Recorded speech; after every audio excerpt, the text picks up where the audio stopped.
Hello viewers, welcome to our channel. ప్రస్తుతం మనతో పాటు ఉన్నారు డాక్టర్ సతీష్ గారు, హోమియోపతి నుంచి. సార్తో మాట్లాడి ఈరోజు హెల్త్ పరంగా మరికొన్ని అప్డేట్స్ అడిగి తెలుసుకుందాం. నమస్తే సార్. నమస్తే అండి. సార్, హెయిర్ ఫాల్, డాండ్రఫ్ ఈ రెండు ఎంత పెద్ద సమస్యలంటే వీటి గురించి మాట్లాడితే నిజంగా మూడ్ ఆఫ్ అయిపోతారు. సంథింగ్ ఏదో డిప్రెషన్లోకి వెళ్ళిపోయిన వాళ్ళ కనిపిస్తారు నాకు. అవునండి. సో దీన్ని క్యూర్ చేసుకోవడానికి నిజంగా ఓ మంచి రెమెడీస్ కావచ్చు, లేదంటే దీన్ని క్యూర్ చేసుకుని నిజంగా ఉంటుందంటారా, లేదంటే ఒక్కసారి స్టార్ట్ అయిందంటే ఇక అయిపోయినట్టే వదిలేసేసుకోవాలి అంటారా? హెయిర్ ఫాల్ అండ్ డాండ్రఫ్ రెండు కూడా కాంబినేషన్లో మనం మాట్లాడదాం ఈరోజు. మన టీవీ వ్యూవర్స్ అందరికీ నమస్కారం. సో హెయిర్ ఫాల్ అనేది ప్యూర్లీ మీకు 4 బాడీ గార్డ్స్ ఉంటారండి. మీ హెయిర్ ఫాల్ కాకుండా మన బాడీలోనే ఒక 4 బాడీ గార్డ్స్ ఉంటారు. ఈ 4 బాడీ గార్డ్స్లో ఎవరంటే ఫస్ట్ బ్లడ్. మీ బ్లడ్ హెయిర్ని ఎట్లా కాపాడుతుంది అని అంటే, మీకు ఎప్పుడైనా హెయిర్ ఫాల్ అయినప్పుడు చూడండి, మీరు ఐరన్ చెక్ చేయించుకోండి, ఫెరటిన్ చెక్ చేయించుకోండి, హిమోగ్లోబిన్ చెక్ చేయించుకోండి. ఇవి 3 తగ్గితే ఆటోమేటికల్లీ హెయిర్ ఫాల్ అవుతుంది. ఓకే. సో ఇలా మీ బ్లడ్లో ఐరన్, ఫెరటిన్, హిమోగ్లోబిన్ తగ్గిన వాళ్ళకు ఖచ్చితంగా హెయిర్ ఫాల్ ఎక్కువ అవుతుంది. ఫైన్. సెకండ్ బాడీ గార్డ్ ఎవరు అని అంటే మీ గట్ అంటాం. గట్ అంటే మీ డైజెషన్ సిస్టమ్. మీ గట్కి హెయిర్కు సంబంధం ఏంటి సార్ అంటే ఖచ్చితంగా ఉంది. మీరు ఫర్ ఎగ్జాంపుల్ ఇప్పుడు చాలామందికి అవేర్నెస్ వచ్చింది, హెయిర్ ఫాల్ అవుతుందంటే కొన్ని రకాల విటమిన్ సప్లిమెంట్స్ లైక్ జింక్ అని, లేకపోతే వైటమిన్ డి అని, B12 అని, ఇవన్నీ టాబ్లెట్స్ వేసుకుంటున్నారు. వీటన్నిటిని అబ్జర్వ్ చేయాల్సింది ఎవరు? మీ గట్ అంటే మీ ఇంటెస్టైన్స్. ఓకే. సో జనరల్ సరే సింపుల్గా వైటమిన్ డి తగ్గితే మీకు హెయిర్ ఫాల్ అవుతుందని చాలామందికి తెలుసు. సో విటమిన్ డి తగ్గింది అంటే మీరు ఎండకి వెళ్తున్నారు. ఎండకి వెళ్ళినప్పుడు విటమిన్ డి ఎక్కడికి వస్తుంది? మీ స్కిన్లోకి వస్తుంది. ఇది ఎక్కడ యాక్టివేట్ అవుతుంది? This is inactive form. ఇది యాక్టివ్ అయ్యేది ఎక్కడి? మీ లివర్లో. ఫైన్. ఇప్పుడు లివర్లో మీ విటమిన్ డి అనేది కరెక్ట్గా అబ్జర్వ్ అయితేనే మీకు అప్పుడు హెయిర్ ఫాల్ అనేది తగ్గుతుంది. ఎందుకంటే విటమిన్ డి మీకు బాడీలోకి వచ్చింది కాబట్టి. అలానే ఇప్పుడు మీరు అబ్జర్వ్ చేసుకోవాలి, మీ బాడీ అబ్జర్ప్షన్ తీసుకోవాలి. మీరు ఎన్ని టాబ్లెట్లు, ఇప్పుడు కొంతమంది విటమిన్ టాబ్లెట్లు, సప్లిమెంట్స్ వేస్తూ ఉంటారు, అవి ఎక్కడికి పోతూనే తెలియదు, జుట్టు మాత్రం పోతూనే ఉంటుంది. అండ్ ఇప్పుడు మగవాళ్ళలో అనుకోండి బట్టతలు వస్తుంది. సో బట్టతలు వచ్చిన తర్వాత వాళ్ళకి ఏం చేయలేము. ఇంకొకటి చాలామంది బట్టతల మీద జుట్టు మొలిపిస్తారు అంటే అస్సలు మొలిపించరు. It's unscientific. అట్లా చెప్పుకుంటూ పోతే మీకు ఫిల్మ్ స్టార్స్, ఈవెన్ మీకు ట్రీట్ చేసే డాక్టర్ హెయిర్ ఉంటుందా? అందరికీ చాలామందికి హెయిర్ ఉండట్లేదు. మరి మీరు ఎట్లా ఈ కాస్మెటిక్స్లు పెట్టేస్తే మీకు హెయిర్ ఫాల్ ఆగిపోతుంది, లేకపోతే ఏదో ఆయిల్ పెట్టేస్తే హెయిర్ ఫాల్ ఆగిపోతుంది, లేకపోతే ఏదో షాంపూ అంటే హెయిర్ ఫాల్ షాంపూస్ అని ఉంటాయి. సో ఈ షాంపూస్ వాడితే మీకు హెయిర్ ఫాల్ ఆగిపోతుంది. ఎట్లా నమ్ముతారండి?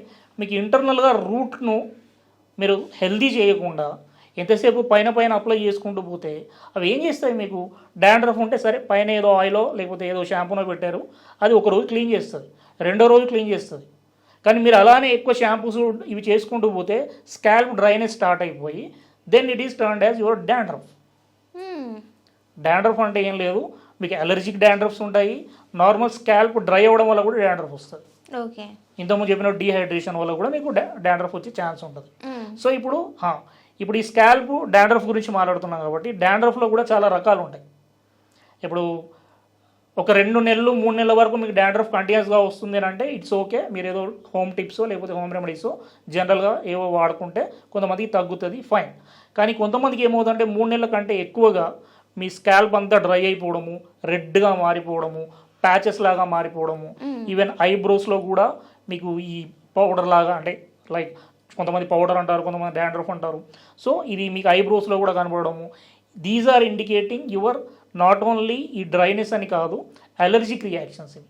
ఓకే. అంటే స్కిన్ అలర్జిక్ రియాక్షన్స్. వీటిలో పర్టికులర్గా మనం చూసే ఏంటంటే స్కాల్ప్ డర్మటైటిస్ అని అంటాం, ఎగ్జిమా అంటాం సింపుల్గా. కొంతమందికి ఇంకా ఆటోఇమ్యూన్ కండిషన్స్లో ఏమవుతుంది, స్కాల్ప్ సోరియాసిస్ కూడా వస్తుంది. చాలామంది ఈ డాండ్రఫ్ అని వదిలేసి 6 నెలలు సంవత్సరం వదిలేసి ఆ హెయిర్ అంతా పోయి మొత్తం ప్యాచెస్ లాగా అయిన తర్వాత డాక్టర్ దగ్గరికి వస్తే అది ఎగ్జిమానో సోరియాసో అని చెప్పేసి ఇంకా సంవత్సరాల తరబడి ట్రీట్మెంట్స్ ఇస్తూ ఉంటారు. సో డాండ్రఫ్ అనేది స్టార్టింగ్లోనే మీరు రిజాల్వ్ చేసుకోవాలి. మరి ఎందుకు వస్తుంది డాండ్రఫ్?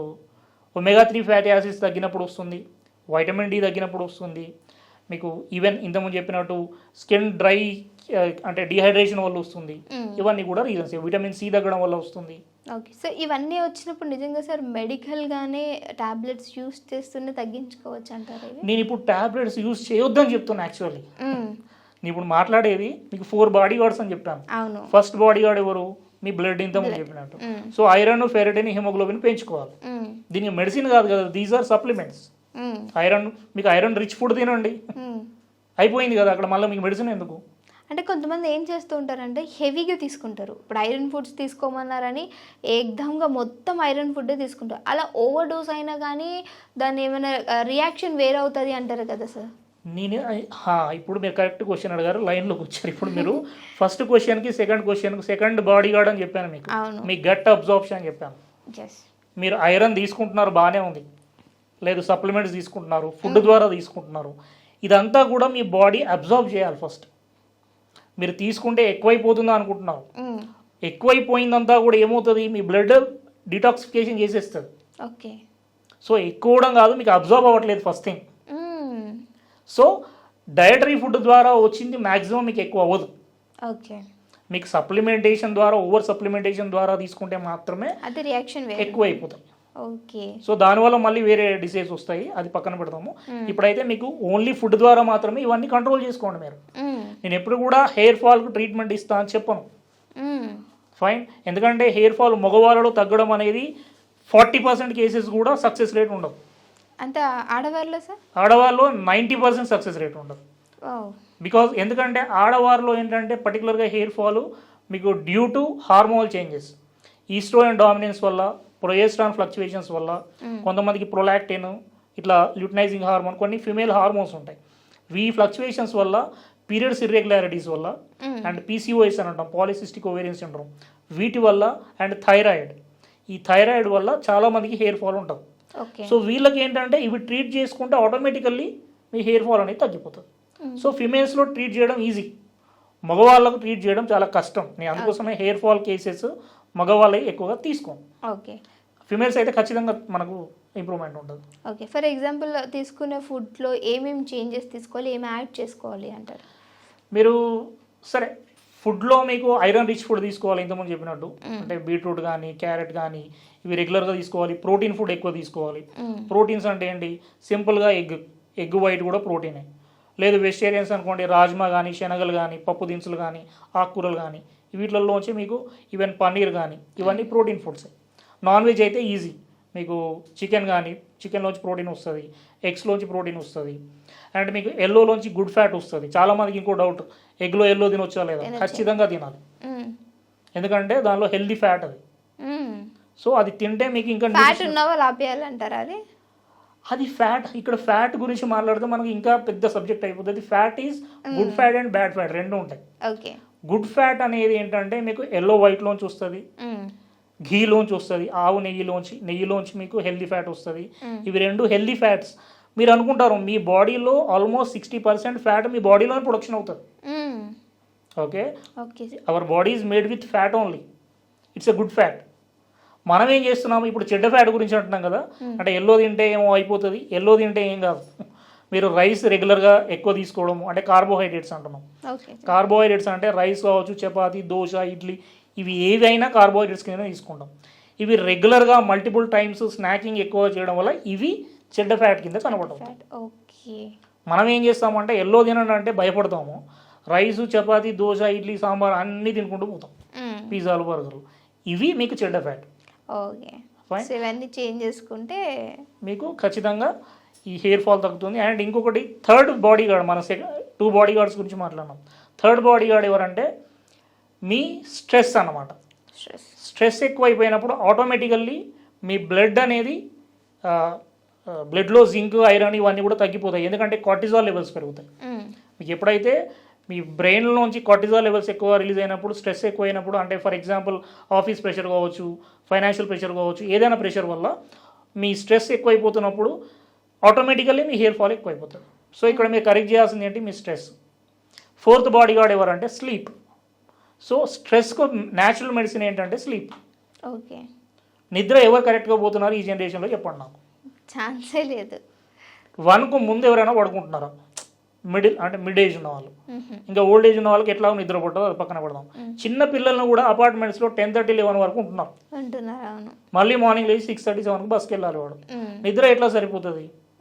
చాలామంది నాకు స్ట్రెస్ లేదు సార్ అంటారు, ఫైనాన్షియల్ స్ట్రెస్ లేదు అని అంటారు. కానీ ఓకే, మీకు ఫైనాన్షియల్గా బాగుండొచ్చు, కానీ మీరు రోజు స్ట్రెస్ని యాడ్ చేసుకుంటూ పోతున్నారు. సో మళ్ళీ దీనికి తోడు స్క్రీన్స్ చూడడం, నైట్ టైంలో నిద్ర సరిగా పోకపోవడం, ప్రాపర్ స్లీప్ లేకపోతే ఆక్సిడేటివ్ స్ట్రెస్ ఎక్కువైపోతుంది. ఇక్కడ స్ట్రెస్ అనట్లేదు, ఆక్సిడేటివ్ స్ట్రెస్ అంటున్నాం. ఈ ఆక్సిడేటివ్ స్ట్రెస్ అంటే ఏంటంటే మీ సెల్స్లో ఫ్రీ రాడికల్స్ ఎక్కువైపోతాయి. ఈ ఫ్రీ రాడికల్స్ ఏం చేస్తాయంటే మీ హెయిర్ సెల్స్ను డ్యామేజ్ చేస్తాయి. ఫ్రీ రాడికల్స్ ఏం చేస్తాయంటే మీ సెల్స్ను డ్యామేజ్ చేస్తాయి సింపుల్గా. దానిలో హెయిర్ సెల్స్ కూడా డ్యామేజ్ అవుతాయి. సో దానివల్ల హెయిర్ ఫాల్ ఎక్కువ అవుతుంది. ఇవి 4 మీరు న్యాచురల్గా కరెక్ట్ చేసుకోవాల్సినవి. ఓకే, న్యాచురల్గా చేసుకోవచ్చు ఇవి కూడా. అండ్ మీకు వీటితో పాటు హోమియోపతిలో ద బెస్ట్ రెమెడీస్ ఉన్నాయి. Sure, fine. హోమియోపతిలో మీకు స్టార్టింగ్లో వచ్చినప్పుడు ఈవెన్ మేల్స్ కూడా స్టార్టింగ్లో వస్తే ఖచ్చితంగా రిజల్ట్స్ చూపిస్తాము. ఇంకా మొత్తం ఫ్రంటల్ పోయింది, మధ్యలో పోయింది, అంతా పోయింది అన్నట్టు ఏం చేయలేం. కానీ వాళ్ళందరికీ ఇవి తినండి అని చెప్తాము. అండ్ ఫుడ్లో కొన్ని మేము యాడ్ చేస్తాము తినండి అని చెప్పేసి.